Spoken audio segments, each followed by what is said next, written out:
Hello, and welcome to episode 75 of the PowerScore LSAT podcast. This is John Dinning in Los Angeles.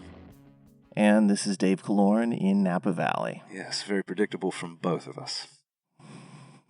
Going nowhere. You did go to Nashville recently, so it's not totally predictable. Yeah, I skipped town for a hot minute for Thanksgiving, and I suppose I was chastened. I've learned my lesson because I bailed on Christmas this year. It was the right thing to do, unfortunately. I salute all those people out there who have stayed home for the holidays. You did the right thing. Agreed. Congratulations to those with the self-restraint I rarely show. Rarely indeed. But I'll tell you, John, I'm excited for today because I think this episode is kind of cool and will become an annual tradition.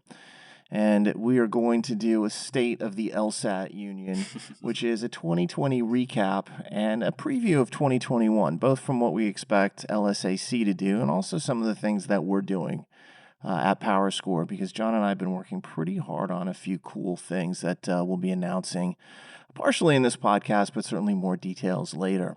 Yeah. But as always, let's start with the most important thing. John, what are you drinking? I was going to say, it's been a very eventful year, but more importantly, I've got good scotch.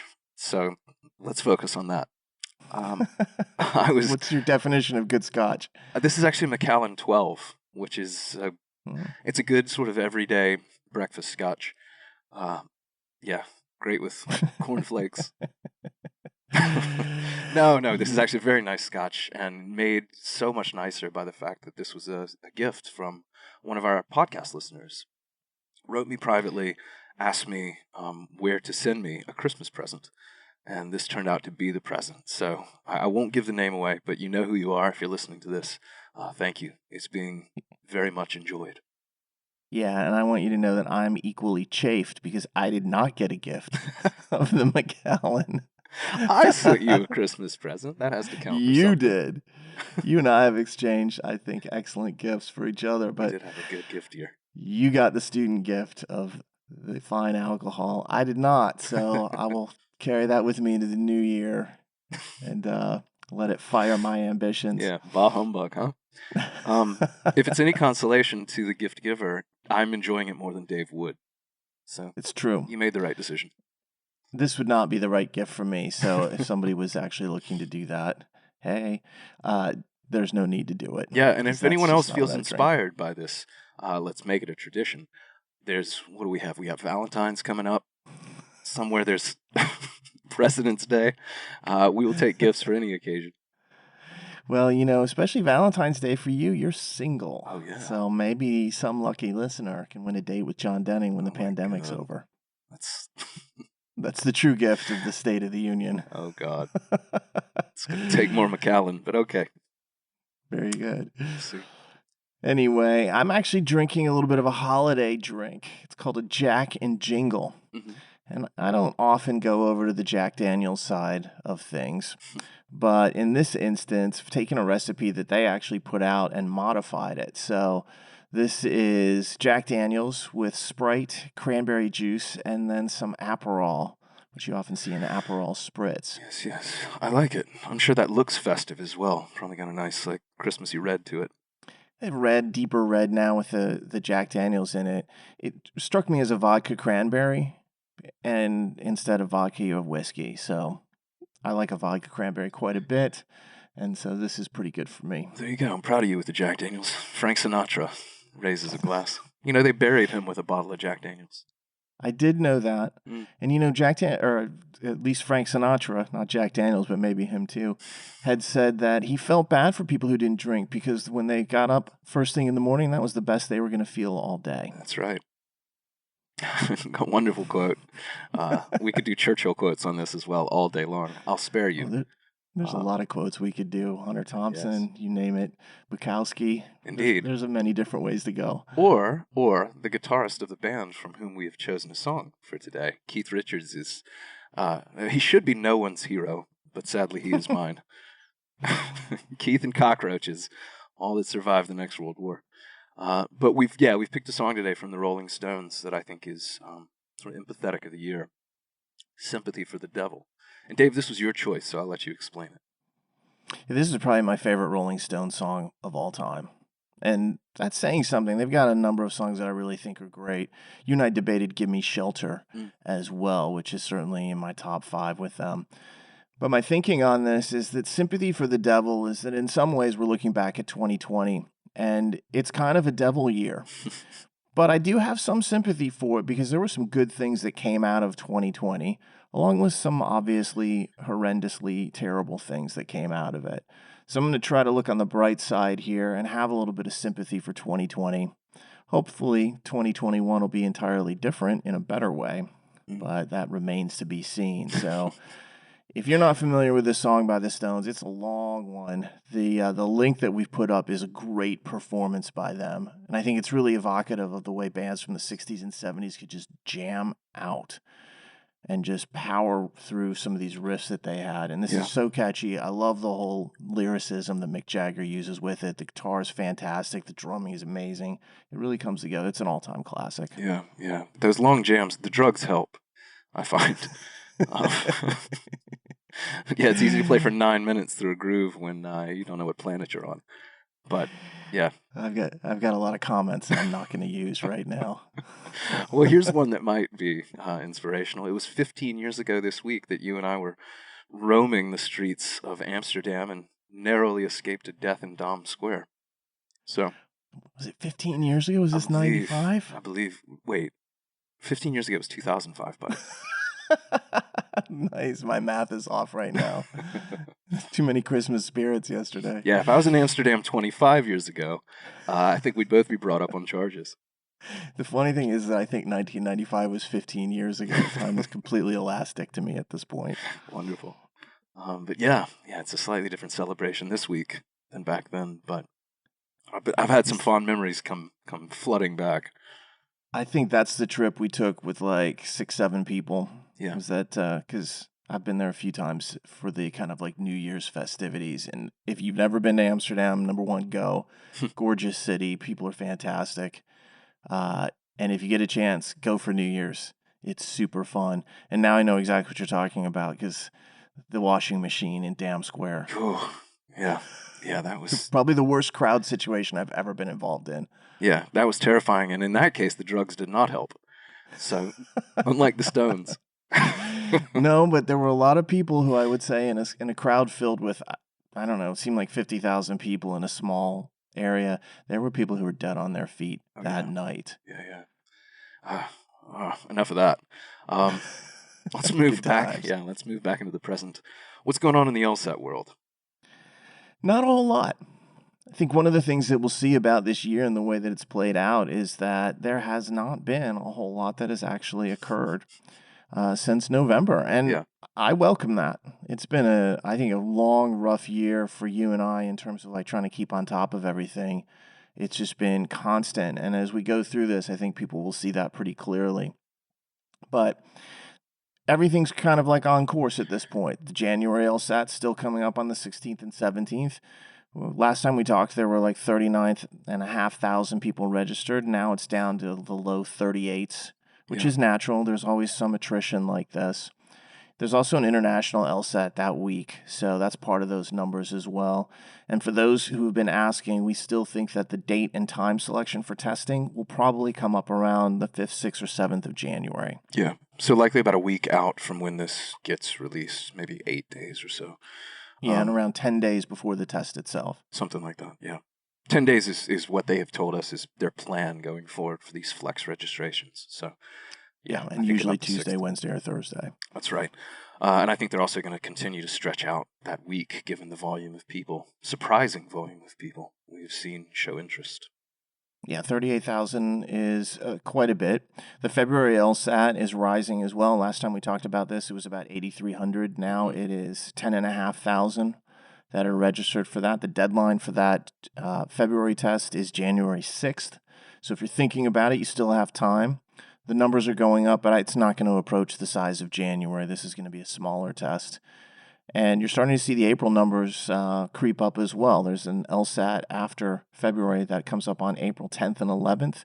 There are 6,354 people registered as of today. So that is starting to get bigger and bigger. And I think we're going to discover that the April test is not going to be the biggest or the smallest. It's going to be a fair-sized exam. Yeah, I think what you'll see is a lot of these people who take January, and maybe it doesn't go quite the way they'd hoped, they're not going to have the ability to register for February, so you'll see a huge spillover around the 16th, 17th, that week of January into April. And then, of course, you'll still have time after the February test to register for April. And as we know right now, all three of these tests, January, February, and April, are all flex tests. We don't know what's going to occur. The April test may be the last flex test. I personally don't think that it will be. And obviously, they have not announced dates or formats for anything past April. I don't think we're going to see that for a while, and we'll come back to that point a little bit later in this podcast.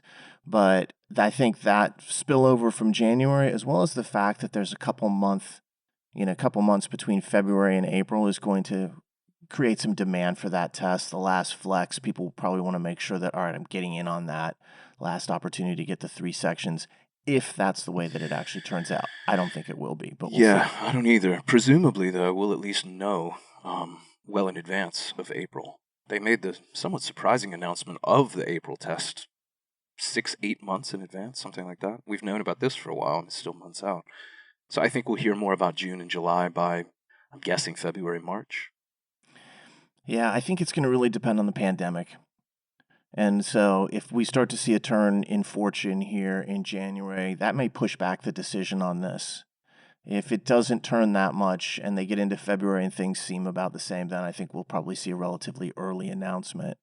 So I know a lot of people have been online saying, well, when are they going to announce the summer and fall dates? Yeah. They're feeling no pressure to do that. They will be coming. If you're thinking, I don't know if they're going to, offer an LSAT in June. Yes, they will. They will. That's typically when they offer it. There'll probably be one every month for a few months there. So there'll be plenty of more LSATs in 2021. They just haven't announced them yet, and I don't think they're going to for at least 6 weeks on this. And I think personally probably a little bit longer than that. Yeah, I've got no disagreement with any of that. Another thing that I'm happy about, not to disagree with, is that LSAC is staying open more this year than they traditionally have. They're not closing for their classic week between Christmas and New Year's as they have in years past. Yeah, they're just closed on Christmas Day and New Year's Day. And in the last episode, we were speculating about this. Mm-hmm. And I was laughing to myself because it may be a recognition on their part that the world's changed. Because it used to be that, hey, from Christmas to New Year's, forget about it. LSAC closed down. You could call, you could email, you got no response. Everybody went home. I guess this year they're already home. Right. So there's that. But it's also a world where there's not 4 LSATs. There's constantly things going on. And if you've got registration deadlines coming up, you're still trying to work through LSAT writing, maybe they finally recognize that this is a 24-hour world and you just can't close for an extended period of time like that. So Christmas and New Year's, yes, they will be closed, but they will be open on all the other regular business days there. Yeah, hard to shut down for a full week, 2.5 weeks before your biggest ever flex test. So kudos to them for recognizing an obvious lesson. Yeah. And that's pretty much it. That's the LSAT world right now. It is low-key. I'm smooth sailing. I'm feeling good about it. I'm happy with this kind of slight break, a little bit of a breather. Could be the Jack Daniels, but it does feel a little bit calmer than it's felt. And again, as we do this 2020 recap, for those who maybe missed some of the ebb and flow, the highs and lows of this, you will see what we mean when we talk about turbulence. It's been a wild ride. I think anybody sitting here listening is like, well, yeah, 2020 was certainly turbulent.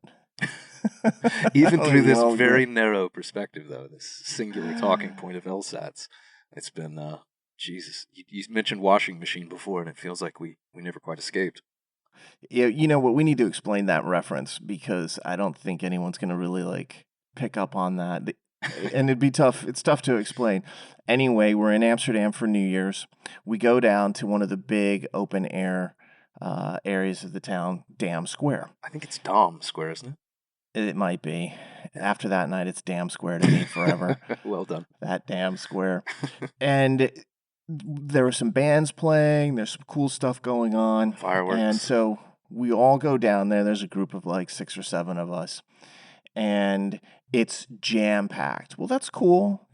Countdown to midnight. The mayor of Amsterdam gives a speech that started off great and then turned into what I would say was not so hot. Ended up talking about the 6 degrees of separation, but in a completely non-unique or interesting way, which is difficult. So I just remember that clearly, standing there like, this guy's not really like making it happen. But then as we tried to exit the square afterwards, there were so many people crowded in and trying to get out that it created human gridlock. And you could not move. You were just jammed up against people. And long ropes of people were holding onto each other's arms. Like all 6 of us were holding each other's arms, trying to get through in this long string. And it felt like a washing machine where the crowd was just swaying back and forth. And every once in a while, you'd look across at the person who was like 2 inches from you, and they'd be going a different direction. Yeah. And you would discover that they just weren't there. The lights were on, they were standing, but their eyes were like rolled into the back of their head or something crazy. Yeah. And ever since then, we've all referred to that as the washing machine, because it felt like clothes being knotted together and just like rubbed against each other. It was no fun. Yeah, that whole vacancy thing is more or less Amsterdam on a good day. So that didn't shock me so much, but the sensation of being literally compressed between strangers and leaving your feet as the tide of the crowd just takes you was unnerving, to say the least. It was dangerous. Yeah. Yeah, That's, I mean, at the some time, of the I don't girls think I with us realized. were terrified for Yeah, they were not. decent They were reason. not thrilled, and understandably so. I was not feeling great about it. And finally, we got out. But you think about some of the famous incidents in the past where people have been crushed, and now all of a sudden, I think we all were like, "Okay, that was way scarier than we thought." You have no control whatsoever. You can't even move your arms. You can't do anything. You can't get out of the crowd. You are stuck and compressed. Which it really is 2020 in a nutshell, I think. Yeah, the riptide that was 2020. I didn't realize that was going to circle around and have harmonic unity like that, but I think it. As soon as you really said did. it, I was like, I think there's a touch point. So let's talk about 2020, and the obvious big thing is here we go back to January of this year, and you start to hear these reports of there's a virus in China. And it's contagious. And at first, I was paying attention to it because that kind of thing interests me, but also because, there's been numerous issues in the past, especially from that area of the world with things like SARS and so forth. And we know what happened next as that slowly spread out. You and I talked a lot about this in January of the year and into February, especially when they took a jetliner out of, I can't remember whether it was Japan or China, and flew it into the Air Force Base that was 30 miles from me. I was like, this is a huge mistake. But that was the start, and nobody at that point knew that the year was going to turn into the show that it turned into. Credit to you for leaving out a syllable. The blank show. Yeah. Keeping this problematic in terms of ratings. PG. They also docked a cruise ship, an infected cruise ship up fairly close to you, if memory serves. So, I knew then that we were in trouble. That is actually when I told my wife, I was like, we need to stock up on some extra supplies because I don't like the looks of this. It's when I told you to stop going out, too. And 3 months later, I listened. So, hooray. At least you listened. Yeah. It's better than what your parents got. So That's true. Yeah, it did register for me sooner than most, and I think you were a front runner in a lot of that. So thank you. You have probably been the single reason that I haven't run into issues myself. I'm glad of that. If I could contribute to that in any way, I would do that. You did. I was, believe it or not, sufficiently chastened. Well, I think it was also because I was like, this is going to happen, and then it would happen. It was entirely predictable once it began as to what would occur, although the scope of some of the stupidity that I've seen over the course of this year boggles the mind. Yeah. Well, as we talk about that, let's not. As we talk about that predictability, there were still some things on the LSAT horizon that I were left uncertain by January, February. It was a little while before we started to see announcements made on that front. And in the interim, early March, we actually saw something entirely unrelated to this particular issue arise from LSAC. Exactly. And I like it still. They launched their Prep Plus subscription program, $99 for an annual subscription to all of these tests. And this was no surprise to us because they'd been sharing that information for over a year in advance as they worked on the program. So we knew this was coming. We already knew that 2020 was going to be a really pivotal and seminal year just because of this change in the licensing. And then, we did a podcast about the licensing. We've talked about it repeatedly. So we were aware that it was happening. I didn't know it was going to happen in conjunction with a pandemic, Right. and certainly didn't want that. But at the point that we reached this, which is about March 3rd, nothing had really been shut down. The U.S. was only starting to get an inkling of the fact that this virus is a problem. It's starting to appear in places like Seattle and California and so forth, New York. And so when this subscription program came out, we knew that it was going to change things dramatically, and it will have a huge impact for years to come. And it's one of the best things I think they've done. And just so everybody's familiar with this, you can get LSAT Prep Plus for $99. And by itself, it's great because they've got a bunch of LSATs in there. It's in the digital format.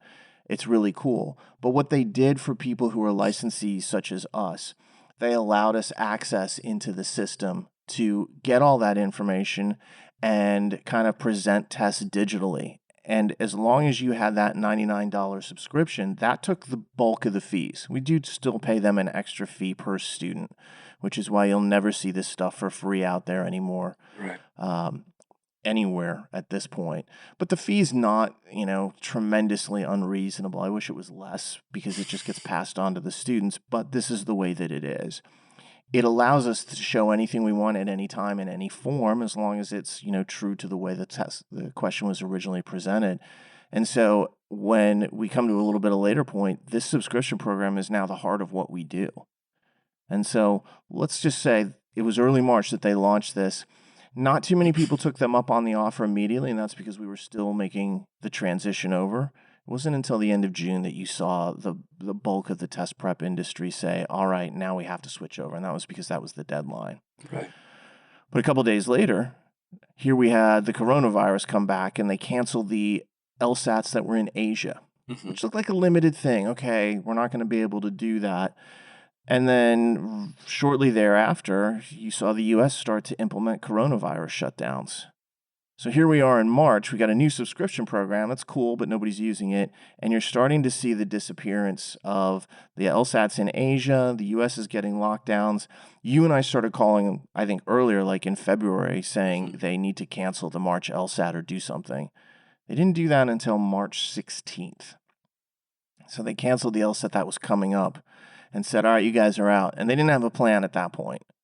And I completely give them a free pass on that. If you and I had been running LSAC, we would not have had a plan at that point. You speak for yourself, but I do take your point. I will say, I think you and I came to terms with the reality of this sooner than they did. They held out some hope that we had long since abandoned. Yeah. I think I'd called for it on Twitter repeatedly, like, just make the decision, do the right thing, don't put people in danger. Yeah. And finally they did that. They were slow on the response for a while until all of a sudden they were very fast on the response. And I think that was just a matter of not really having solutions in place. And, we're talking about the Titanic. They're trying to turn the rudder and change the course of the ship and avoid the pandemic iceberg. A little tough for them to do that. You and I are already in the lifeboats. Hopefully we're the only two people in the lifeboat. See you guys later. Yeah. Oh, wait, that kind of happened. Disguised as women or children. Yeah. But, regardless, they caught up with reality, and they made the right decision on this to cancel the March and the April LSATs, although April took a little longer. But this is about the time we really began to see the new trajectory of how this all was going to go in terms of the LSAT itself. Yeah, and it was funny because 3 days later, on March 19th, we put out our Stuck at Home sale and said, look, if you're going to be stuck at home, we're going to try to make it a little bit easier. We added more seminars, which we actually kept up throughout the remainder of the year. And I mean, like, free webinars and so forth that people could access from home. That sale is still going on, John. I know. I said I would not end it until this pandemic was largely over. I did not think it would be a 9-month sale at this point, and it's easily going to be 12 or 14 months. Yeah, you're a man of your word, though. You said early on, we're going to run this until people can go about their lives normally. And so we do.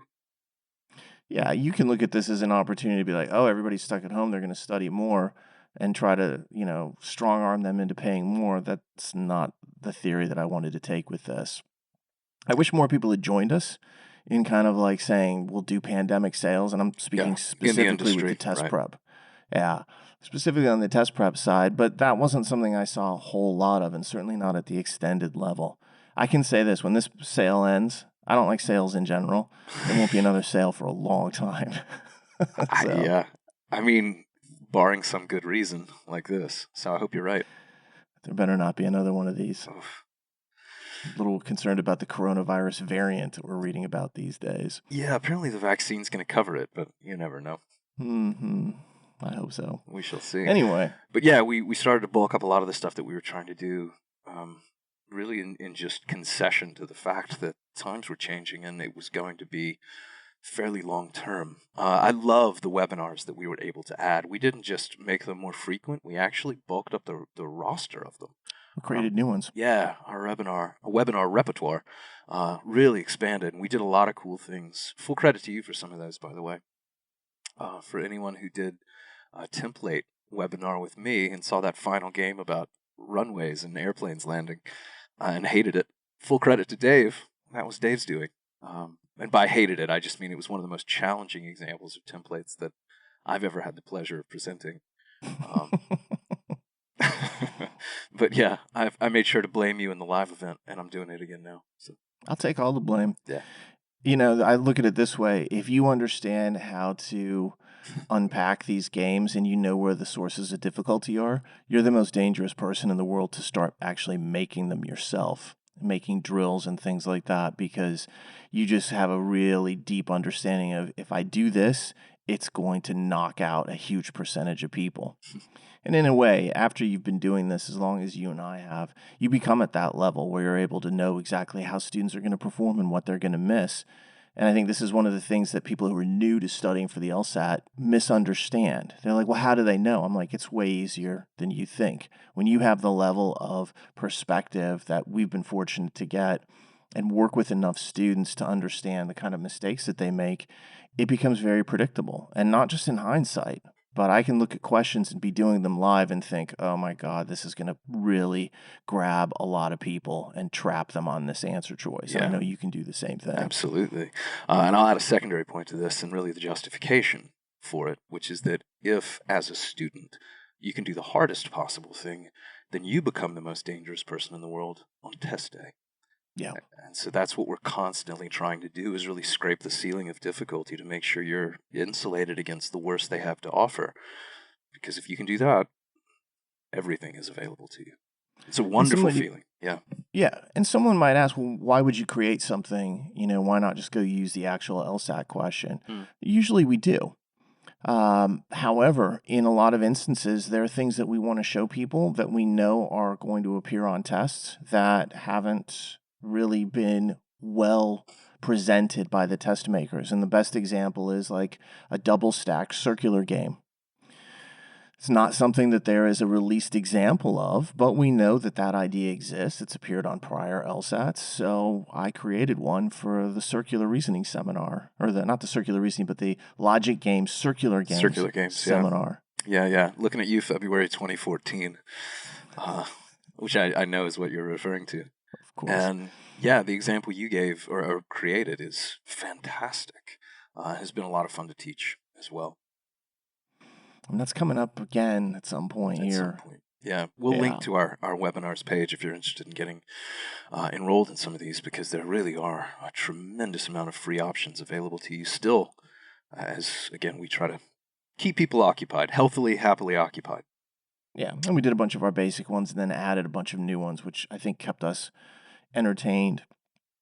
And then we get to the end of March, and it was funny, when I was looking back on the timeline, I'd forgotten that this had occurred. Oh, yeah. Was that because March had been canceled, what LSAC did was they said, if you are registered for March or April, we're going to give you a score resurrection option.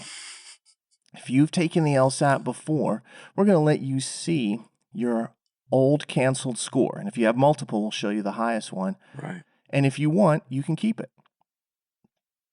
And I'd totally forgotten about this, but it affected about 3,000 people who had the ability to go back and say, well, what would I have gotten? And when I ran into this particular factor, I was looking at this, I was like, I have to give LSAC some credit. They were trying. They were looking for things like, how can we help people apply? How can we get LSAT scores that schools can look at? They didn't have the flex test at this point. We knew they were debating it. We did not think they could do it very quickly, though. I thought they were at least 3 months away. So they were telling us, well, don't announce this, but we are thinking there might be some kind of substitute we can create, but it's really a ways off. But here they were doing the score resurrection, and I was making jokes about zombie LSAT scores. They never die, right? And that's pretty cool, though. Yeah, this was a pretty innovative move on their end, a clever choice for them, because you had a lot of people that were looking at March and even April as their final opportunities to get a score in to try to start school this fall. And when those tests were no longer an option, they were really hung out to dry. So this gave them, at least for about 3,000, as you said, the opportunity to get a score back that they didn't have available to them. I loved this. I thought it was great. It was. Now, that's a pretty busy March. We just went through, there was a lot going on. Most of the rest of the months aren't that deeply involved, but you get into April. Here you had an April LSAT coming up. They didn't cancel it until April 7th. And we'd been calling for them to cancel it for a month at that particular point almost. And they hadn't done so. So they waited, I thought, until too late to cancel April. But their vision was, if we can get anybody to take the LSAT, even if it's the people in Idaho or smaller areas as opposed to New York or Los Angeles, we'll do it. And then when they canceled April, all of a sudden they turned around on the very same day, April 7th, and said, you know what, we're going to have a flex test. And it's going to be in May, and it is going to be for the March and April registrants only. So they made sure to limit the audience that they had. And I didn't think they could do this by May. I thought we were going to look at the June LSAT for that. So when they announced this on April 7th, I was like, oh, you sly dogs. You did a little faster than I thought you were. And yeah, so, it certainly helped that they'd already been administering the test digitally for 8 months or so, 9 months at that point. That made this transition a little bit easier to then offer it to people from home. Cutting it down from 5 sections to 3 also helped. There's just less content to worry about, less proctoring time, etc. Yeah, and of course, we've talked about why they did this numerous times. Security reasons, shorten the test, so people can't take bathroom breaks and so forth and not have it be unreasonable. Right. But that was their thing. And so, we were a little bit skeptical, and you say this made it easier to have the digital test. I think if they hadn't had the digital test, this would not have been possible until much later into the summer. So maybe not just easier, but feasible. Yeah. You saw this with the GMAT and the GRE. They were able to transition to like the GRE, you can have the GRE at home. The company that had a lot of problems with this from a test-making standpoint was the College Board. College Board, yeah. They were still giving tests on paper and pencil, and they had a tremendous problem and really never, I think, succeeded in kind of getting the test out in a digital format that was widely available. Yeah. And that was because I think they were trying to jump from paper to at home, whereas the rest of these graduate school tests were jumping from some type of digital form. They already had the interface going. They knew what they needed to do. They just had to come up with a delivery system and a proctoring system. Yeah. Very different than creating it from the ground up. I'm chuckling a bit, thinking we could probably do a whole episode just trashing the SAT at this point. We won't. I'd be happy to do that. If anybody wants to talk about the College Board or David Coleman, who I dislike intensely, or how the SAT has screwed it up, boy, I'm there for it. Yeah. So, Mr. Coleman, please get in touch. We'd love to hear from you. We have some opinions. I got a number of choice words for that guy.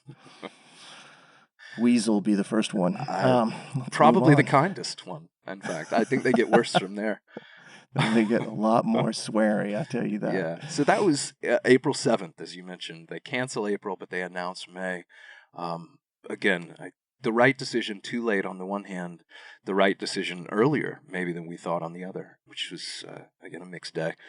At the end of April, they go about 3 weeks, April 29th is when they start to get a little more forward-looking and begin to announce future tests as flex. The first one, of course, being June at that point. And this was open registration.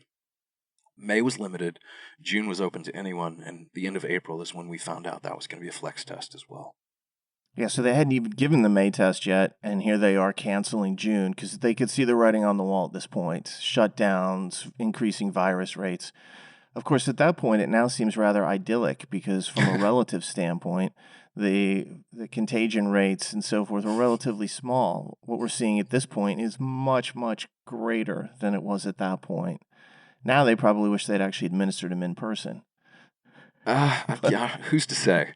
I do know in May, I think I could still go to a restaurant. So those were, those were lovely days to reflect on.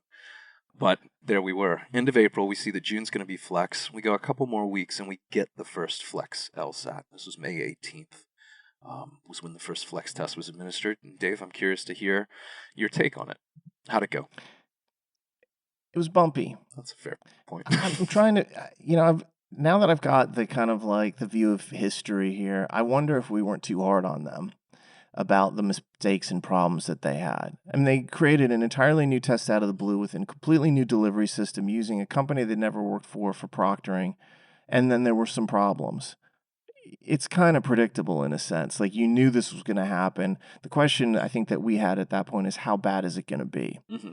And there was just some things that they couldn't anticipate. The proctors for ProctorU in a lot of cases tried to cheat the LSAT like any other test, whether it be history or English, without realizing they couldn't just come in and out and interrupt people and so forth. So it was very bumpy. We may have been overly harsh about it. I won't take any of that back because that's not who I am. I don't have regrets. Is this Ghost of Christmas Past? What are you doing? Yeah, I'm not clanking of chains. Ebenezer? You are too harsh. Yeah, it's funny to hear you look back and feel like maybe we were too harsh. I think most of the harshness that we may have expressed at the time was at least bred out of good intention. Like, listen, get this right. This is important. It's unacceptable for proctors not to know the nature of the exam that they're overseeing, as a for instance. It's unacceptable not to have enough people on the phones ready to deal with problems. It's unacceptable not to have a contingency plan for when tests are catastrophically stopped. The fact that there were problems was predictable and I think understandable. They were trying to do something that was very ambitious. The lack of foresight in preparing for when things inevitably went wrong, that's where we had a lot of criticisms, and I don't think that those were misplaced. I don't either, so I'll take nothing back. You can live on your own terms. I already said I'm not taking anything back, so you don't have to Scrooge out on me. You're the 8th person to call me that this week, you should know. I wasn't one of them, so... No, I know. That's why you're number 8. As opposed to, I'm tired of hearing that from you. I'm just tired of hearing it.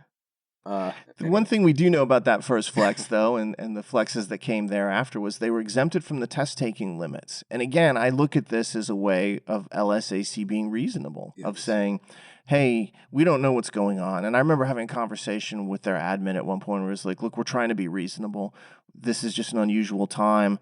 We don't need to add extra pressure. That's the right mindset. And I saw a lot of that this year and tried to transmit that when we've been talking about it. I saw mistakes too, and we were quite blunt about that at times. So, but it's better to have an organization like that that's at least making an attempt. Because if this had been 10 years ago, I can tell you that it would have essentially been a middle finger to all test takers. Yeah, for sure. Any sort of charity that we're seeing these days is almost by definition novel. Wonderful, but new. So we got through May 18th and the first of the Flex administrations. We get to the end of May, and they're like, it's not going to happen again. And here we go. July gets moved to the Flex.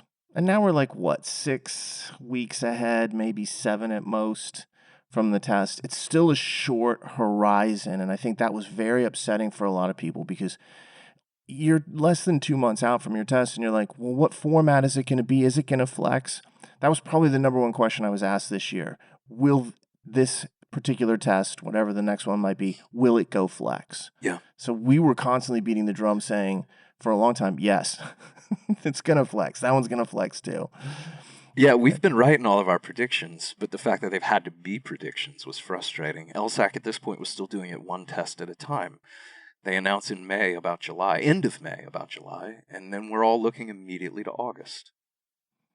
And that's with no knowledge, no information on it. So And I told them that a few times. I was like, you realize the first question I'm going to get when I announce this is, what about the next test? Right. Part of what they told me on that particular front, I think is interesting.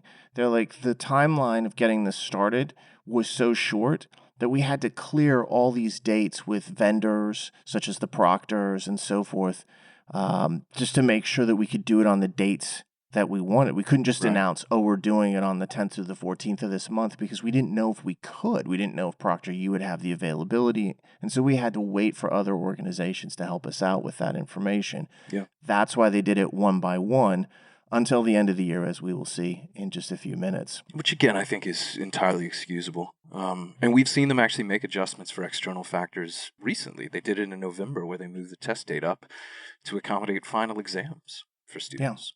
So you get into June, then you get the June Flex that comes up in the middle of the month. And then towards the end of the month, we start to see a lot of law schools talking about they're going to go virtual.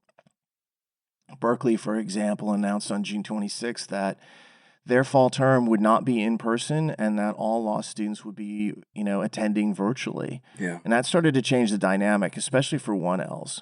Like if you're a 2L or a 3L, you're like, okay, look, I know everybody in my classes. I've already been in this institution. We have a shared experience.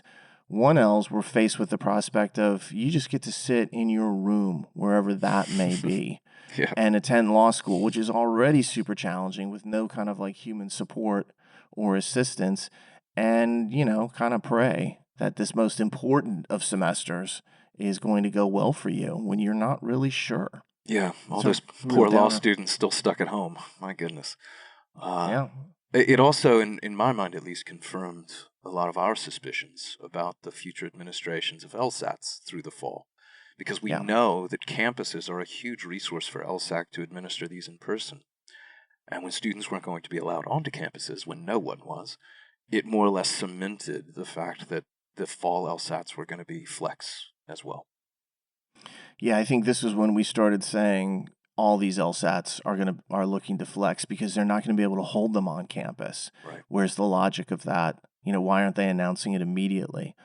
And again, they were trying to set dates and so forth. But this brings us to the end of June, and on any given year, this would still have been a really important month for us as a company and for LSAT students in general, because at the end of June, the old LSAT licensing system disappeared. And without going too deeply into it, the old licensing system allowed companies to use questions on a pay-per-use basis. If I wanted to put a lesson together that was all linear games, I paid for the questions specifically as well as the number of copies made. That was the old license. And so you could really tailor how much you gave to students or what you used, these types of decisions. The new licensing is just one fee for everything. And that's part of the $99 plus the additional fee that gets paid to LSAC. And so that old license ended on June 30th. The new license rolled over essentially that evening into the next day on July 1st. And so that's when we rolled all of our courses over. And at this point, if you want to take a course with us, you have to have LSAC's Prep Plus, which we build, into our system and our own platform and presentation and go much, much further than Prep Plus does. Yes, we do. In fact, we did an entire podcast episode on this one idea, the new licensing, how it was going to affect us and students and what it was all going to look like. So yeah, this is pretty well trodden ground, I suppose.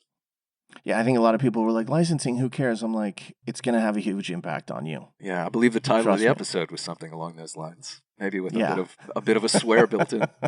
It did. It had a little stand in there. Yeah. But the idea was that you need to understand how this changes things because, and some people would say, oh, why are they doing this? I'm like, this is a great deal. This is the best deal they've ever offered students. It allows us to take materials that would have cost $500 or $600 and essentially they're now going to cost you $99 plus like $20 a month. It's a way better deal. And that's just the start of it, quite honestly. And interesting enough for us, once we knew that this was the case, we started working on what we call our testing and analytics platform, which was allowing us to present all sorts of questions in any, digital form, whether it's a problem set or by section or by test, and then to marry it to our back-end analytics that we use in our courses to kind of like analyze student performance.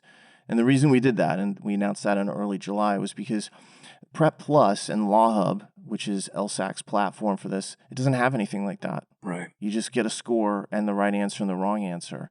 It doesn't link to any kind of explanation. It doesn't tell you how many assumption questions you got wrong or right. It doesn't tell you what type of flaws you might be having problems with or whether you miss conditional reasoning problems.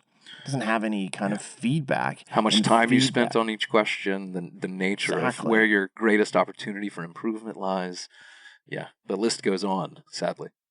Yeah, feedback is critical to doing well. I mean, otherwise you're sitting in a vacuum, and that's not the way to do this. Certainly you can say, oh, just go do as many questions as you want and think that that's actually going to suffice. It will not. And I'm happy to argue with anybody about that. You really do need feedback. And sometimes people are like, oh, keep your own spreadsheet. I'm like, by all means, keep your own spreadsheet. Sure. The system that we have actually makes those notations for you, but then you're using feedback. So you're already buying into the idea that feedback is of some value. I think you're happy to argue because of what a short argument it would be. It's over. There's really no defense to the contrary.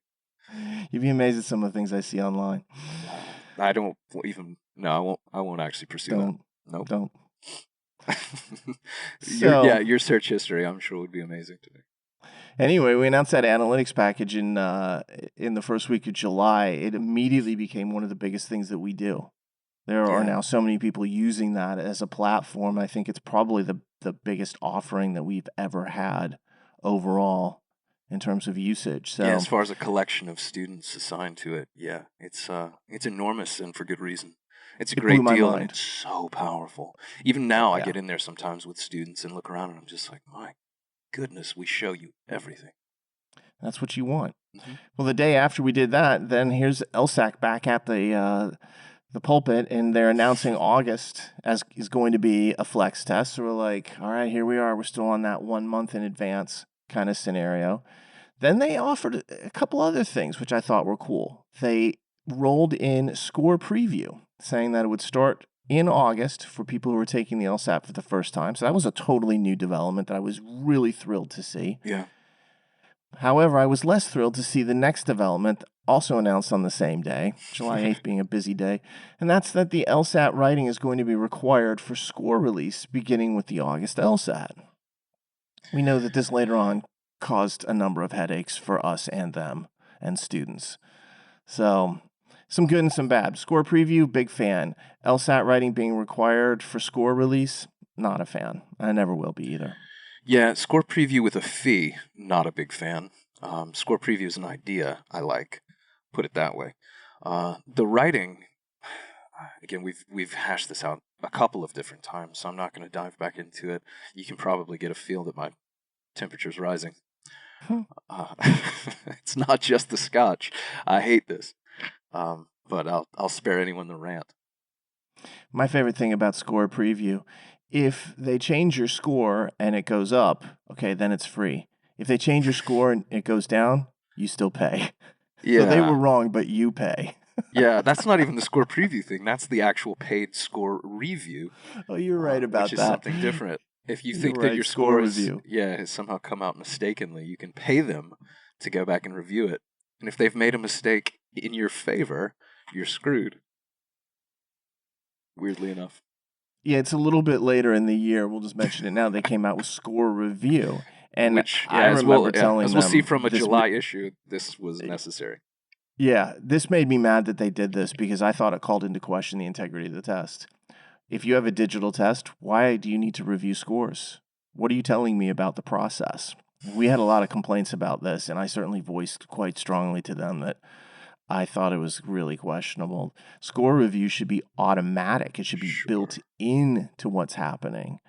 It shouldn't really be a required thing. I understand it with paper and pencil and Scantrons and something gets mixed up and transposed some way, but on a digital test? Sketchy.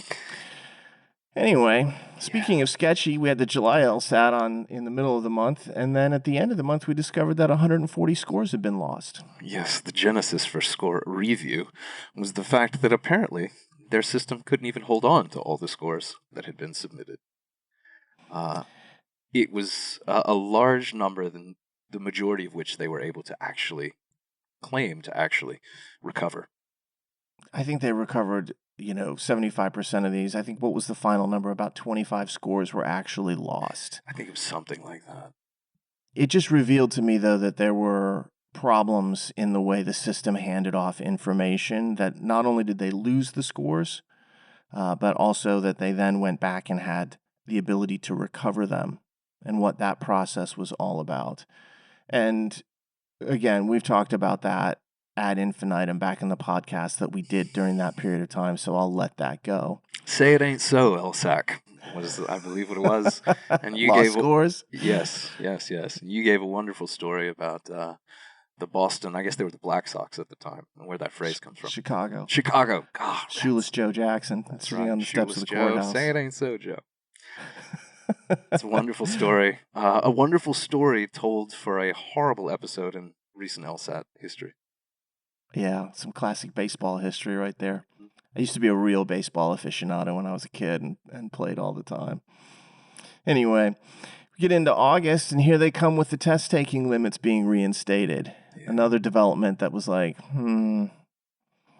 And, it wasn't immediate. They gave some time here for us to go through it. But then they did some good things, too. They, later on in that month, about the middle, they announced that you could have mechanical pencils instead of just a regular pencil, or that you could use soft foam earplugs. Mm-hmm. I mean, and this was, I think, an acknowledgement of the fact that no one's cheating with a mechanical pencil versus a regular pencil. And in these houses that people live in apartments, sometimes there's these weird noises you just can't anticipate. It's good to have something like an earplug, and nobody's trying to cheat with that. Right. Or just an inconsiderate roommate or children in general. The other thing that those limits that they reinstated in early August, what that told me, and I'm sure you came to the same conclusion, was that Flex was here to stay for a while. That we were actually into a new normal at that point, and that's why they were reinstating these yearly limits, because nothing was going to change for the foreseeable future. And of course, as we now know, it hasn't.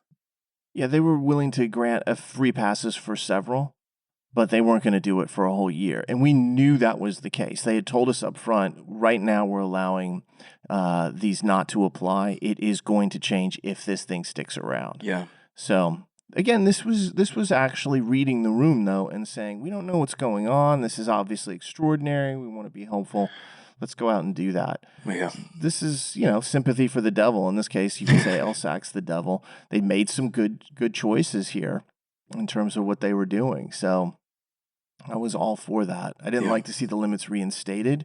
I would have liked to have gone longer, but you're right, John. It was a clear signal that, hey, the Flex isn't going away anytime soon. And the novelty's worn off. Yeah, I don't know that LSAC was the devil, but certainly the position they were in was devilish. No, I meant that in the sense of, like, a lot of people see the LSAC as devil. Right. So then the sympathy for the devil. Fair enough. I don't see them in that light. I did years ago totally see them that way. Yeah.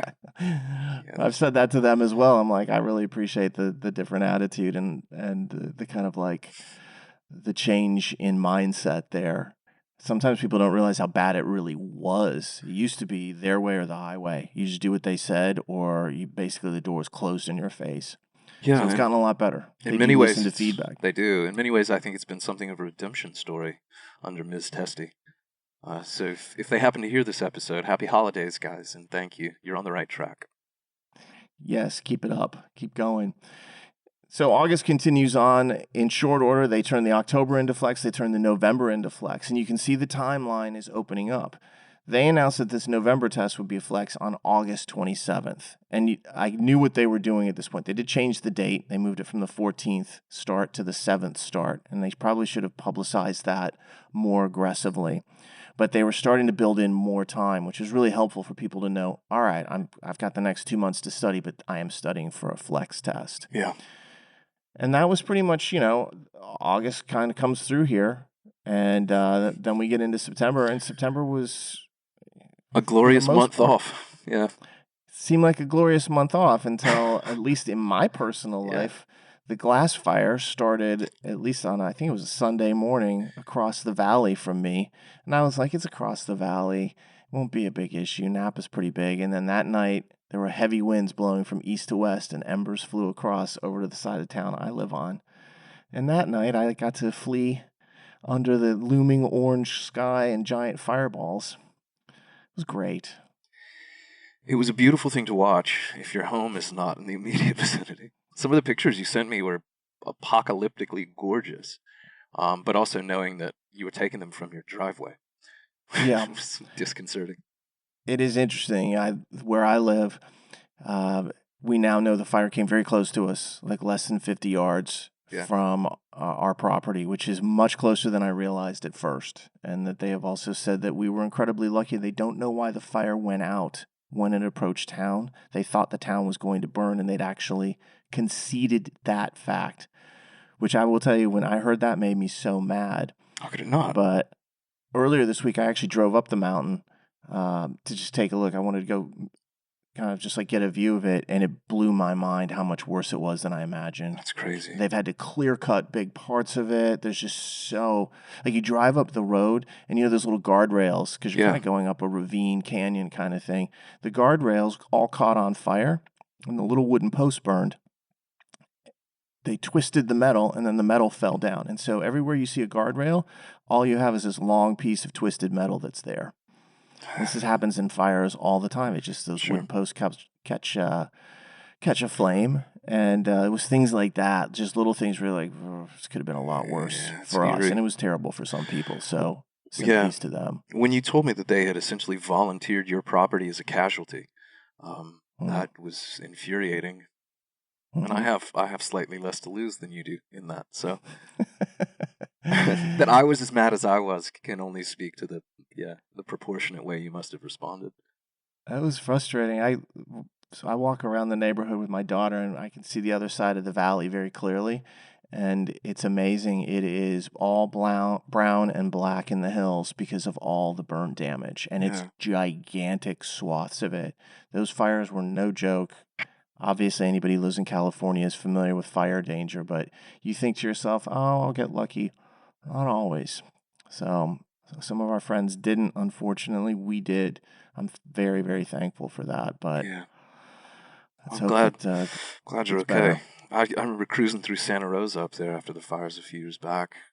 In the 2017. In the months right after.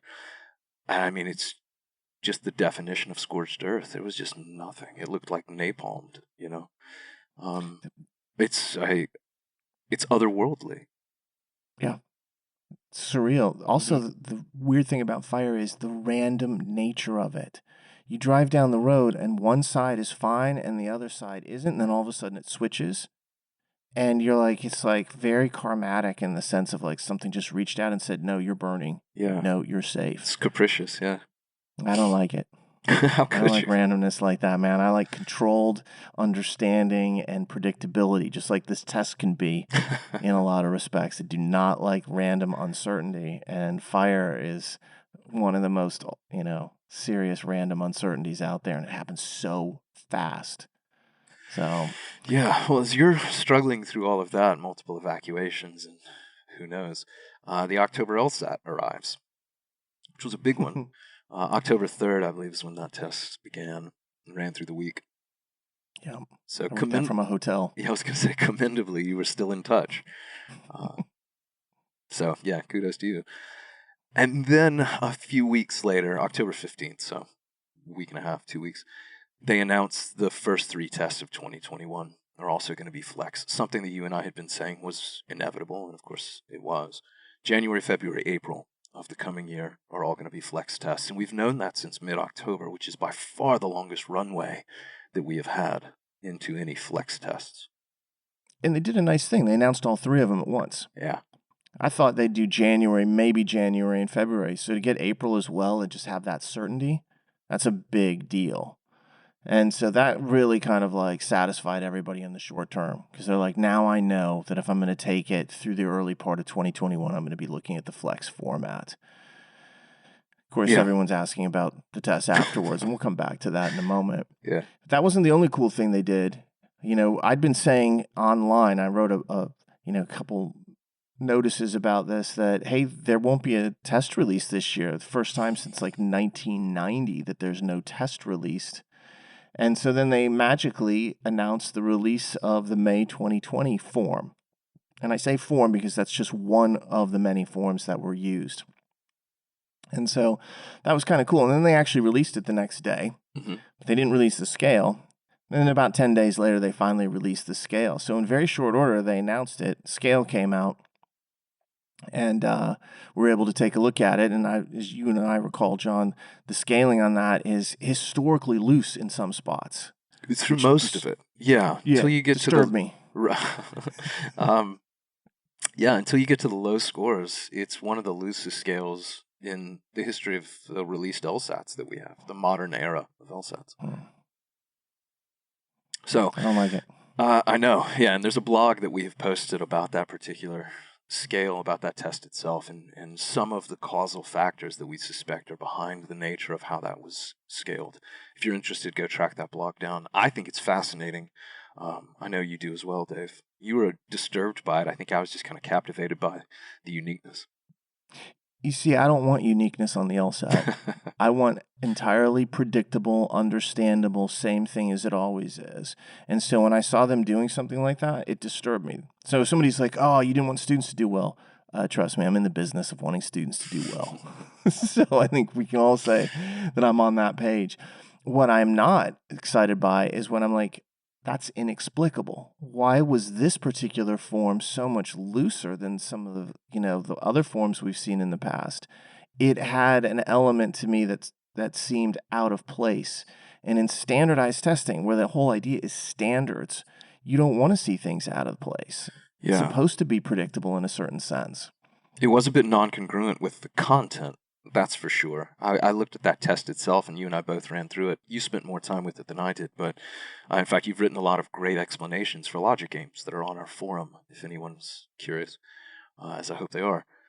But there wasn't anything overwhelmingly difficult to produce a scale of such historically generous magnitude. That's exactly right. But the kind of cool thing is, as far as LSAT announcements and developments, that kind of takes us through the end of the year, because it was at that point, November 3rd was when they posted that May 2020 scale. And I started working on explanations and so forth, which will progress for a while longer. But that was the last major announcement. All the LSATs were set for the upcoming year. The only thing that started to trickle out was some consternation over the number of high LSAT scores. And this is, again, if you're a regular listener, a topic that we have touched on repeatedly in recent episodes. We know that as far as this cycle is concerned in terms of admissions, the number of applicants is up, and the number of applications per applicant is higher than in the past as well. And this leads us to believe that we're looking at a situation where things are going to be more competitive. And then LSAC announced, kind of inadvertently in a way, they sent a communication to pre-law advisors in November that talked about LSAT Flex scoring. And this had confirmed something that we'd been saying for months, which was that there was a high scoring bubble that had to be occurring. And that is still in process, and it is something that applicants this year are going to have to deal with. And what that means is it's not just that there are more applicants and the natural increase that you'd see in the number of high scores because of that. It's that of just applicants in general compared to prior years, the percentage of high scores is greater this year than it was in the past. LSAC has said that will come back down and normalize. Myself, you, several other, I'd say, noted authorities agree that that's unlikely to be the case. I certainly have my doubts, yeah. Yeah, I expect a case of beer from LSAC when it turns out we were right to sound the warning on this early, but we'll see what happens. About that, I also have my doubts. You never know. We'll have to see how that works out. But that's really how the year has ended, with relatively low key. There's been data releases. In fact, LSAC had a second data release it was a week or two ago about those high scores, in which they really tried to clamp down and say, we don't want anyone talking about this. But all it did was confirm what we'd been saying prior to any of this data coming out, which is it's going to be a more competitive cycle. Yeah, I fear a bit of the Streisand effect, which I know you're familiar with. Yes. The more you tell someone not to look at something, the closer they tend to look. Well, that's really, you come through the end of 2020. We're not done yet, though. We want to talk about a couple things here. I want to talk about what 2021 looks like in terms of, like, first off, just this cycle, the LSAT world itself, will there be more flexes? What are they going to do with these summer tests? And then I know you and I, John, have a few things that we want to talk about that we're doing at PowerScore, which I think will be game changers for some people that are out there, including talking about the 2021 Bibles, a new course that we have coming for both LSAT and GRE that relate to law school applicants. So let's first talk about just the LSAT world in 2021. We know that we've got a really competitive cycle that we are dealing with. Students who are taking January and February, and to some lesser extent April, are still in this cycle. And if they get a higher score, they can either use it to kind of like apply or to kind of like increase their position, whether to get in or to negotiate financials. What do you see from like a crystal ball standpoint with these January and February LSATs? Are they going to be similar, different? Give me the thumbnail. Yeah, you really teed me up with the crystal ball insert there. Because, happily, we're already on record with this. You and I did a crystal ball before the November test, one of those classic events, really, as they've become. And we talked about essentially our predictions for November, which I'm happy to report held perfectly. But we also talked about the fact that all of these expectations carry through January, February, and even, barring some strange event, April. So if anyone's curious as to what Dave and I think about this in a very precise and specific manner, they can go find that crystal ball webinar that we did right before November. I believe about a week before November. It was on the cusp. And they can see not only what we think is going to happen, but more or less what they should expect. And I would say this, it's not just that what we said back then still applies. It was pretty accurate for November. And if you're thinking, I don't know if I want to sift through that, A, it's worth it. B, one of the things that we said was we think these tests are going to be from relatively recent eras, probably some type of international test from the last couple of years. I still think that applies 100% for January or February. Or both, as it may turn out. And obviously, each test then affects what happens with the next one. So maybe after the January test, I'll change my tune. Sure. They may do it in January, and that might affect how I see February. But right now, I don't see January as being anything else than what we saw in November. So if you're studying LSATs right now and preparing for that January test, make sure to look at those prep tests from the 80s. Because those are the most relevant to what we're seeing with what they're doing right now. And if you do go back, you can probably go back to the 50s fairly safely, 70s, 60s, 50s, and so forth, and find utility value in all those exams. Yeah, we are nothing if not current, and we revisit these predictions and expectations after every new piece of information comes out, including that surprise May 2020 form. That we got a hold of, which, if anything, just affirmed everything that we had been talking about. November did as well.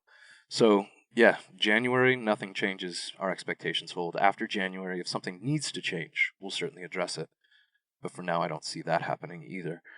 You were mentioning these test reuses and where we kind of point people. I almost did the February 18 cough into the mic thing. But then realized the cough into the mic might actually blow somebody's speakers out, so I didn't. Thank you. Or your ears. Most likely, yes. Yeah. But yeah, I think February 2018 still holds a position on the podium of candidates, at least. We expect that one sometime soon. And I will say most of these LSATs that we've been looking at in recent years are very similar. Logic Games is relatively reasonable. Usually there's nothing devastating in it. LR's got some tricky, hard questions to it, which is always the case, so no surprise there. But they're very nuanced in how they're doing LR. And usually on these recent tests, RC has been the hardest section. Yeah. And I don't see anything changing with that. I do think at some point we're going to see some kind of game that is of higher level difficulty because they have them.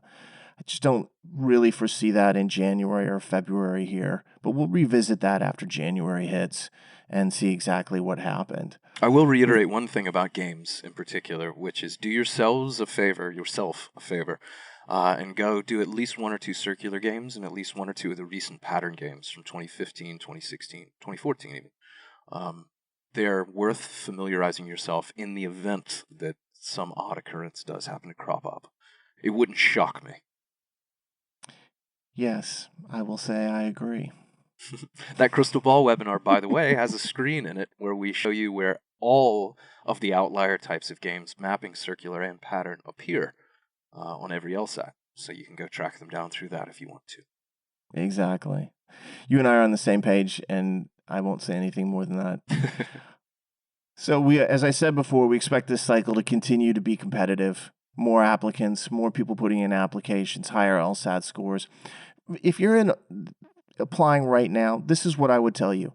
People are still getting into law school. There's still going to be a lot of them. You're still going to see a high degree of success. It's going to be a slow cycle because law schools are going to move cautiously.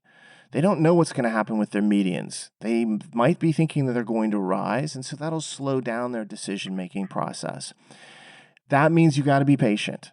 Secondarily, it means that if you're really nervous about this, maybe pick a school that's kind of like on the lower side of your expectations and add them to your roster. Apply a little bit more broadly, as the case may be.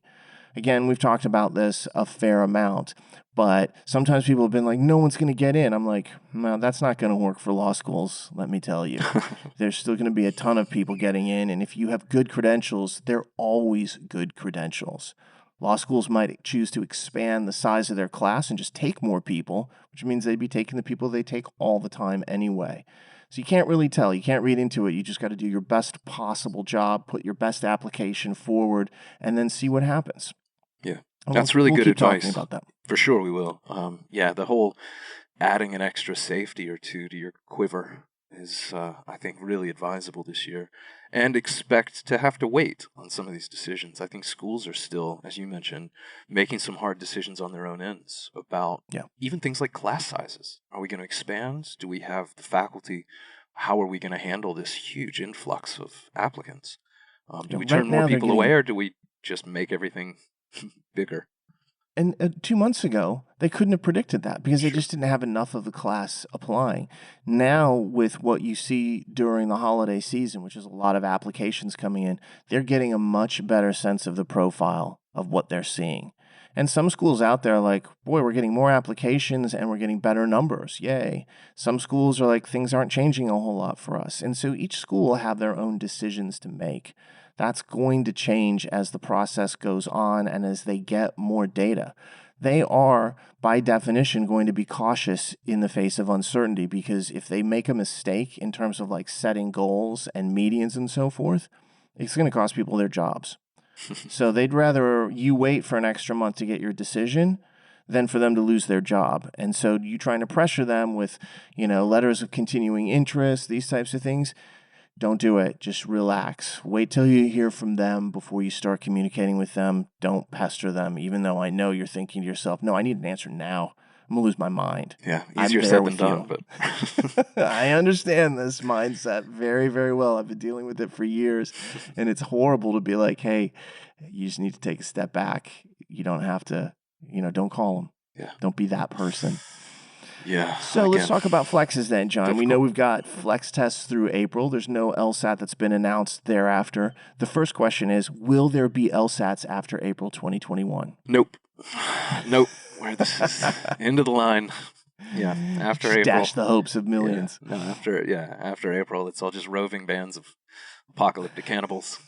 No more law school. That's one outcome. It's less unthinkable than it once was. Of course, there will be an LSAT in June. I fully suspect there will be an LSAT in July. In fact, I think the dates for the rest of 2021 are probably going to look an awful lot like the dates in 2020, minus the May test that was a kind of a makeshift option several months back. Will those tests be flex tests? That is a better question, or at least a harder one to answer. I think so. But although let me put a couple of asterisks on this. Caveats galore. First, I think they're going to keep the flex thing alive, which is to say allow people to do at-home testing. One caveat on that, though, is I could see them offering an option to take it in person once it is safe to do so. Much as I want to hope for June to be that moment, I think it's premature. I think we're probably looking at the fall. The other thing that I was going to say is I could very well, in fact, I think the scales on my end tip in favor of this. I think they're probably going to change the format of the Flex test in June. A bold prediction, one that I do not expect you to climb aboard. You're welcome. There's room. But come to my lifeboat. But I think that June may see the introduction of an experimental into Flex and a break with a 2-2 split. I hope so, if that's what they ultimately decide to make the change. So let's address this in part. Yeah. The first thing is this. Do I think the tests after April will be Flex tests? Most likely. Again, this is so much dependent upon the vaccine, but watching the rollout of this and certainly watching the way a lot of Americans are responding to it, I'm not optimistic that this is going away anytime soon. I'm seeing so many behaviors that are indicative of continued problems that I think when we see June come out and July, I think they're both going to be announced as Flex. Now, if the vaccines start actually having a really positive effect and we move towards some degree of herd immunity, I think you're exactly right, John. I think it's a really insightful call that you might see, hey, if you are comfortable in these cities, you can go in LA or New York or San Francisco and take it in person. If not, we still have the at-home Flex version, kind of like a hybrid approach where the test is essentially the same, but the approach that, is used, and maybe it's not. Maybe the in-person ones are the regular LSAT. Some people are really hungering for those. Will June be a new format? Yeah, no, I'm really out on a limb on this one. Now you're really out on a limb, and this is what you do. If you're going to talk about the State of the Union, you hope to make some predictions. This is the kind of thing that we do. I'm going to hedge, but with some degree of insight on my hedging. Again, it's a vaccine thing. If we get to February and we're seeing no movement whatsoever and it's still just skyrocketing rates, because essentially where I live and where you live, you're in the hot zone, man. If this was Ebola, there'd be a lot of people dead in Los Angeles, and it's way too many people that are suffering. Yeah, we don't have to make it hypothetical to other diseases. There are a lot of people dead in Los Angeles. That's true. I was insensitive at best. No. I took your point. If this was Ebola, also there would be a lot of people. It'd be worse. The death rate on Ebola is pretty rough. Yeah. Also, the method of dying is pretty rough. But you don't want your organs to liquefy? You get my point, though, is that if we're seeing a situation where what we're dealing with is kind of not progressing, they're going to have to make a change at that point. And I could then see them saying, we're going to expand the Flex, give you a 10-minute or a 5-minute break between sections 2 and 3. It's going to be 4 sections. One of the 4 is going to be experimental. We're not telling you which one it is. Sure. But whichever section gets doubled, that's the one you'll know automatically was your experimental, even though you wouldn't know initially whether it was your first or second iteration of that. So I think in February I'll know a lot more in terms of whether or not something like that's going to happen. Yeah, I'm setting myself up to look very good or very stupid. Comfortable with we do both, that a lot surprisingly. here. Yeah, I was going to say. Welcome to my life. I think we're the only people who ever make predictions about anything in the LSAT world, and usually we do pretty well, so I'm generally happy. But I've said this many times. I don't know whether other people don't do it because they don't understand it or don't know, or whether the risk is too high. So not my fault, not my problem. I think the risk is high if you haven't established some sort of other credibility, and I hope that we have. I trust that that's the case. So if I completely miss, if this is a strikeout on the June test, that's okay. My own base percentage is still pretty good. I will say there are 2 issues, and this is something I was talking to a student about the other day.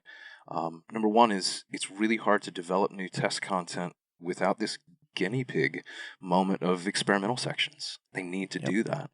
And as you mentioned before, bathroom breaks have become somewhat unexpected, but clearly central issue for a lot of people. 3 sections seated has caused far more problems than I would have expected. Yeah. It's ruined a lot of carpets and pajamas and pants. Yeah. But they're gonna have to address those 2 things at a minimum going forward at some point if Flex remains, as I see it. So. Yeah, and there's good and bad with that. they do need to have their experimental section. Having a bathroom break is something that I think is useful. I don't love more testing time, just because, as we've seen, the longer you're taking an online test, the more chances there are for some type of problem. Wi-Fi goes out, proctor randomly interrupts you, noise in your neighborhood, those types of things. So we'll have to see, but I do foresee more flexes after April, and if it's not looking good, especially in the U.S., I think we're probably looking at a format change at some point. And I'm sure they are talking about that, once they get back from this holiday break that I'm sure many of them are on. Yeah, at which point, I'm going to take myself from the limb to the twigs, at which point I think Flex could become permanent. Yeah. If they switch the format later this year and it goes pretty well, that may in fact be the case. That's a later prediction, but I don't think that's out on a limb. I think you're actually we've talked about this in our podcast about whether or not they could do it, how they would do it, the misplaced concern over widespread cheating or things of that nature. Once you've been doing it for a year and a half, hopefully not 2 years for the same reason, you're now looking at a situation where that becomes the default. And they've learned a lot about it. It's gotten better over time, so maybe they can continue on with it. I think it's not quite as stable as an in-person test because they do control that, but I will remind everybody, in-person tests have had plenty of problems when administered digitally. So we'll have to see how that works out. So that's kind of what we're talking about in 2021. But let's talk about what you and I have been up to and some of our colleagues here. And I know some people are like, I don't care. I'm like, no, I think you might. Sometimes the things that we hatch, like when we hatched the analytics platform and the testing package with that, I didn't know it was going to be as successful as it was and have the kind of impact that it had. I knew it was going to be helpful, and I knew that I wanted students to have access to that kind of information. But I didn't think it was going to have kind of like the widespread effect that it would have. But there's a couple of questions we've got here. I'm going to answer the first one, and then you and I can talk about the second and third. Okay. So one of the questions I've started to get, and which has a direct impact on both 2020 and 2021, is where are the 2021 LSAT Bibles and when are they coming out? I think that's a fair question. It's a very fair question because normally they would be out by now. Yeah, normally those books are come out in either November, sometimes in early December of the prior year. So you would have expected 2021 versions of the LSAT Bibles to appear. They're not going to. Essentially what we're going to do is that I don't think most people realize that when I put out new editions, I do so because I've usually had 3 LSATs to look at as well as changing trends on the test, and I make adjustments to the text. And sometimes I've done things during the year where I'm like, I want to add that to the book, or that needs to be changed. In this year, we finally had one 3-section test dribble out at the end. It wasn't enough. I didn't feel like anything that happened this year required a wholesale change. Now, some people would say, but can't you adjust it for the Flex format? I can, but at the same time, I don't know whether the Flex format is done in April or not. I think it's not. But for me, instead of coming out and saying, let's do a whole new version, what we're going to do is we're going to make a few small changes because I can't help myself. There's always things I see that I want to improve or an explanation that I want to make a little bit longer. Or sometimes I'm like, that's not showing up as much, and I get stronger and stronger feelings about that when I'm reviewing, the tests that people took in the previous year here, even if they weren't released. I, for one, have a few things I want to add to the Reading Comp Bible, for instance. And I think you and I are wondering if we don't have serious changes on the horizon with a Flex test, and we might end up doing that later on this summer when LSAT could conceivably say something like, all right, this is the new test format. Right. And we'd have to really, cut out parts of the book that apply to the regular format right now. So what we're going to do is essentially let the 2020 versions continue on. We'll probably reprint new books in the end of January, early February, because we're going to run out of supplies by that particular point. And then I'll probably put some kind of, note on the front that says like 2020, 2021 books or something like that. But they will be largely the same as the 2020 versions. And so if you're asking that question, you're going to discover that I refer you back to this podcast because that is the answer. And if you're thinking, I'm taking February, I'm taking April, can I buy these 2020 versions? Yes. They are going to be 100% applicable. The changes I make are going to be exceedingly minor, nothing wholesale. Maybe later on in 2021, I will make wholesale changes, as will you, John, but we don't know that yet. And so I'm not going to make promises. I'm not going to just change the cover and say, oh, now it's a 2021 version when it's really identical. Every other year when I change the cover and it says this is the new version, there's been substantial changes or changes that I think are important. I'm not seeing that this year because I haven't seen any new LSATs. Yeah. So that's the answer to that question. Well, very fair question. It's hard to commit yourself to brand new updates and changes when you yourself are sort of standing in the middle of these shifting sands of uncertainty, which is exactly how I feel we are right now. It's sort of in a hurricane. So some people might be like, wow, you didn't do any work on that. I'm like, that's not entirely the case. John, what have we been working on? Something very, very tangentially related to this, which is that we are taking the Bibles as they exist in, I think, perpetuity, long term, and turning them into a video course. I was asked the other day if I would record, and I know you get this a lot too, an audiobook version of the Reading Comprehension Bible. And that actually appeals to me, or at least my vanity. So to the one who asked, thank you. Flattering. We're doing something so much more and better than that. Is we're taking all the content from all three of these Bibles and we are developing a course around them in video form. Exactly. And I can tell you from the work we've done on it already, I speak with utter confidence, it's going to be incredible.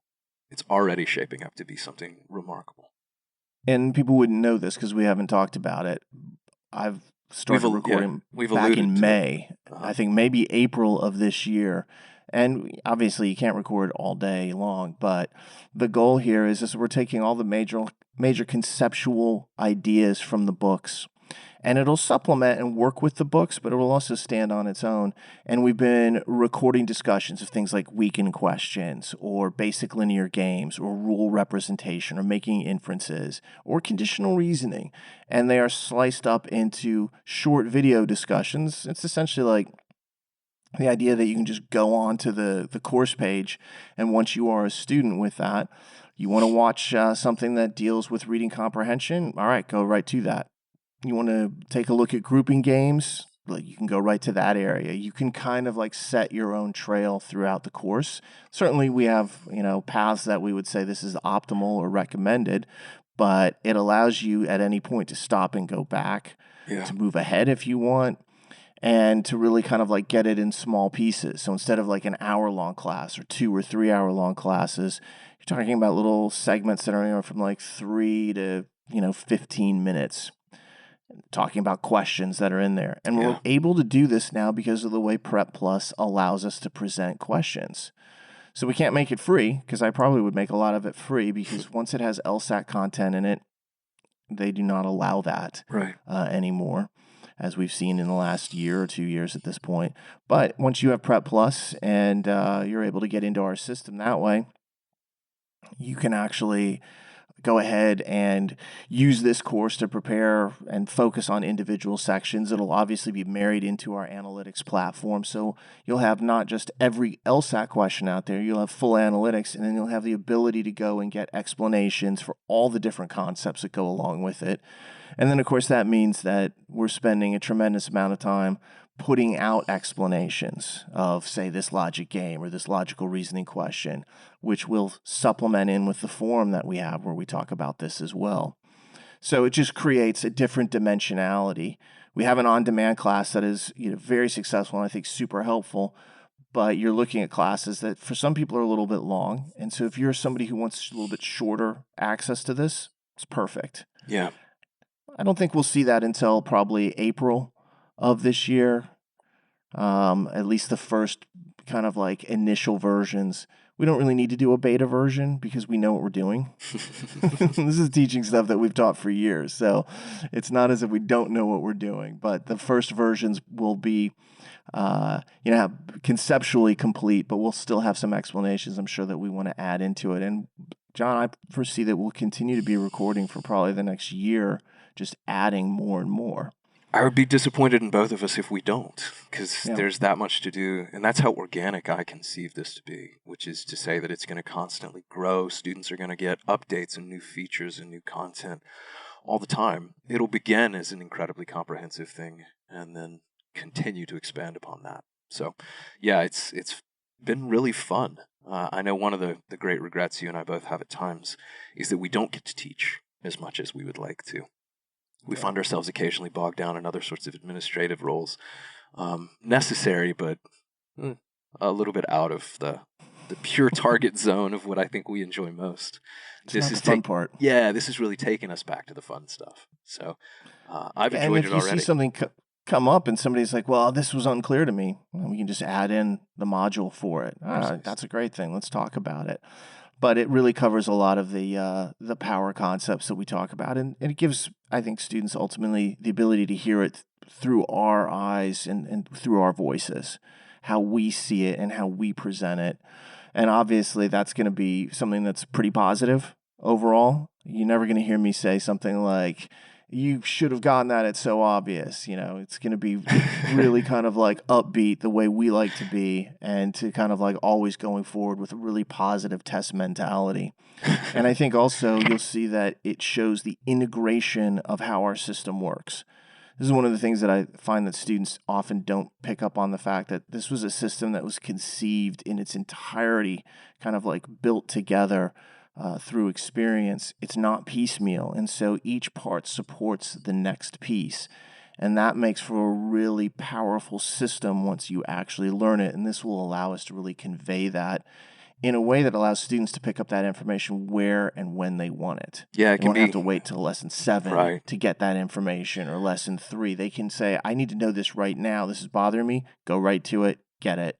Go back to the mainstream of lessons. For sure. One of the things I've always loved about the books is they can be either as linear or as almost piecemeal or sniper focused as you'd like them to be.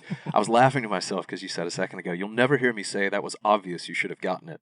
What Dave is referring to is a right or wrong answer choice, not the course itself. The course, obviously you should get it. Answer choices will explain, though. Answer choices will elaborate. This is a funny thing because it's been a viewpoint that I've had as an LSAT teacher since day one, which is there's nothing obvious on this test. If somebody asks a question about like something, you need to answer it, because if that's the piece that will actually help them take another step on the ladder towards success, then do it.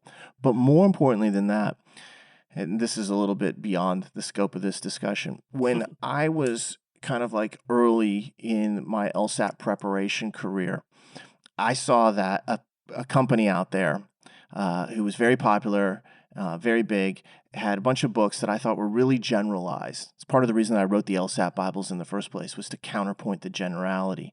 And one of the things they always said when they couldn't explain an answer was wrong is they'd say, it's out of scope. That used to drive me nuts, because I was like, well, that certainly can be used as an explanation for why an answer is wrong in almost every case. So saying that isn't useful. And my belief was, if an answer is wrong, there is a specific reason that it is wrong. Yeah, sometimes it is out of the scope. They weren't talking about this. But then say that. Don't just say it's out of the scope and move on from that. And anytime somebody kind of dismisses answer choices with phrasing like that, it has always bothered me. And that's something that we have never done and never will do, I hope. No, I think you and I would both immediately call one another out if we ever heard the other say something to that effect. More importantly to me is everything right or wrong, even low percentage garbage answers, still can teach you something. Yeah. There's a reason that answer's there. Why did the test makers do it? Probably wasn't charity.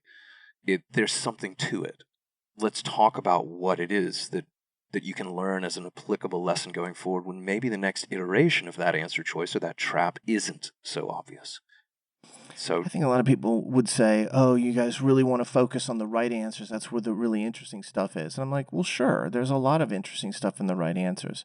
I find so many wrong answers to be fascinating, though. I I'm much love more to interested in it. dissect Yeah. some of the wrong answers and be like, what were they doing here? How were they trying to get you? In fact, I was just looking at a blog that I wrote a couple of years ago. It's called The Natural Question Trap, and I wrote it about an LSAT question known as Debbie's Magic Act. And I talked about how, what are they trying to do with this? And to me, the wrong answer that everybody chooses, the vast majority of people, is so fascinating to kind of like break down. It's far more interesting to me than the right answer in that problem, because it's more like, how do I avoid this horrible trap that is so attractive? So it's things like that that we'll always be able to get into. And our idea is to be as comprehensive as possible, to keep it upbeat and friendly and kind of supporting as we possibly can. And, John, hopefully we can throw in a little bit of humor and good times. Yeah, Not we a do lot. our best. It's not going to be a hit or party, miss. let me tell you that. It's not your local Friday night house party. But hopefully it'll be a little bit more than like the dull recitation that sometimes LSAT prep can be in certain hands. I want anyone listening to know Dave is only referring to his portion of the course. My stuff is going to be laugh a minute. That's great. Thanks for the high expectation. That's unmeetable. Yeah, I know, right? Mine will be So just what's like the- Debbie's Magic Act. It's going to be sensational. Debbie's Magic Act is a great question. That is a good question. I'm laughing too because my mom's name is Debbie, and I'm thinking what her magic act would have been is pulling me out of a hat for Christmas. She would have loved to have you there, I'm sure. The trick did not go well this year. You made the right decision to stay home. Let's talk about the last thing that we're actually coming out with, which does relate to the law school admissions process as well, is kind of concurrently with what we've been doing with this course that, I guess we could call it like an LSAT Bibles course of sorts, is we have created a GRE course that is in very much the same vein. You want to talk a little bit about that, John? Yeah, let me, if you don't mind, because I'm really thrilled with how this has turned out. We've had a GRE course for years and years, and it's always been excellent, but it's been sort of in need of a bit of an update. And the update that we've just done was a complete massive overhaul. And it's really been done in design towards this idea of small compartmentalized modules, as you just described, we just described for this Bibles course as well, that we're now going to have a GRE course in the same vein. And it's going to roll out over the next several months as well. I can just say, though, it's so good. I had some to do with it, but it was designed by other people as well. I'm so impressed with what they have put together. So we're now in the process of recording it. Yeah, you'll be doing some math on that, if I recall correctly. Yeah, if I get lucky enough to. That's my hope, to be sure. He hopes to do the math. You don't often hear that. You hear it a lot from me, but you don't often hear it from people. That's true. So that hopefully gives everybody some ideas as to the things that we have coming down the pipeline. If the GRE is in your wheelhouse and you're looking at law school, obviously that'll work really well. If somehow you've wandered into this, law school podcast and you're going to go to graduate school instead, well, that's coming down. I think that course for the GRE is going to be not just really good, but kind of really helpful as well. Because the cost factor on both the courses that we're talking about is not going to be huge. Part of the reason that we did this is we felt the way the pandemic was going is that it's really tough. The financials for a lot of people right now are strained, and we wanted to put something out there that was more reasonable. Kind of like the same thing I did with the LSAT Bibles when I first put them out, where I was like, you don't need a course to teach you the basics like that. Let's have the Bibles do some of that stuff and make sure that any courses that we put out go well beyond what's in those books. Same thing here with both the LSAT course we're going to come out with in April or so, and then this GRE course as well. So if you have questions about those, feel free to send those to us. We're not really releasing a whole lot of information other than kind of like what we've talked about here and the fact that the cost will be pretty, I think, very reasonable. It's going to require Prep Plus on the LSAT side, but we'll probably set it up on a monthly basis.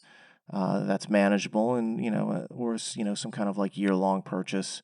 Same thing we do with the analytics package, which will end up being rolled into that for free, making it an even better deal. So ultimately, that's what we've been working on. So we do all this podcast stuff. We try to keep people updated on the LSATs. We spar with LSAC when we get a chance. And then when we have free time, we use both of those minutes to try to get out and like make some courses and stuff. All 2 of those minutes.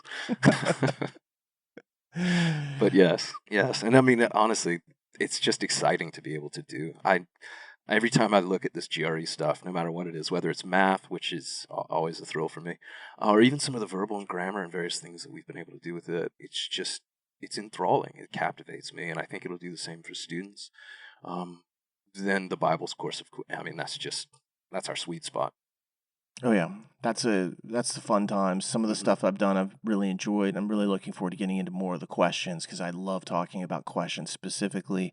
I certainly write about them a lot on the forum, but I don't often get to speak about them in the way that I used to when I taught classes all the time, since I don't teach quite as much. So that's kind of what we're up to.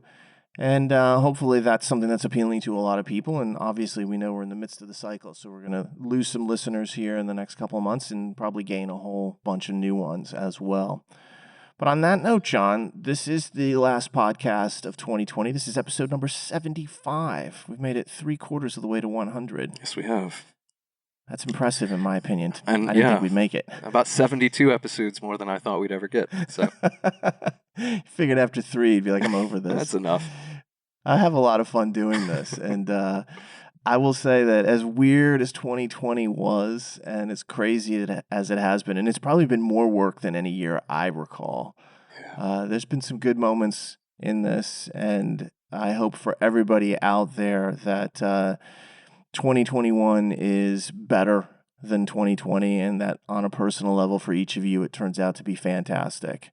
I'm not going to make any promises because you don't want to do that with these years anymore. It feels like a dice roll sometimes. Yeah, onward and upward, I suppose. Specifically upward because I made the stupid mistake of leaving that bottle of scotch upstairs. So directly upward for me. Well, you gotta like that. My ice is melting in this. I only finished about 2/3 of it while we were going through it. But on that note, we want to wish everybody a great new year. Stay safe, stay healthy, be happy. Wish everybody the best in 2021 for all of us. Let's hope things do get better. Let's hope we get a little bit of luck and silver linings with everything that's happening. We can move past some of the problems we've had here in 2020. Jon, anything to add? No, man, except to just wish you the same, brother. I cannot wait to give you and the girls awkwardly long hug again. Whenever. Very much looking forward to that. Yeah, you and I usually have gone on some trip at this point. We do things on a fairly constant basis and hang out, but that's just not happening. I've come to crash at your guest house and sneakily drink all your tequila. Yeah, I'll never forget that. I think the look on your face when you discovered how much that tequila was even better. And even the richer fact that I didn't buy it, somebody gave it to me. Yeah, you ended up with 2 free bottles out of that deal. It was excellent. Sure. All right, on that note, everybody, stay safe out there. If you get a chance, please subscribe to this podcast on iTunes, Spotify, YouTube, or anywhere else you may find it. And leave us a comment or rating as well. And if you have any questions or comments, you can send those to lsatpodcast@powerscore.com. On behalf of Jon and myself, it's been a great year. We're looking forward to next year as well. Take care.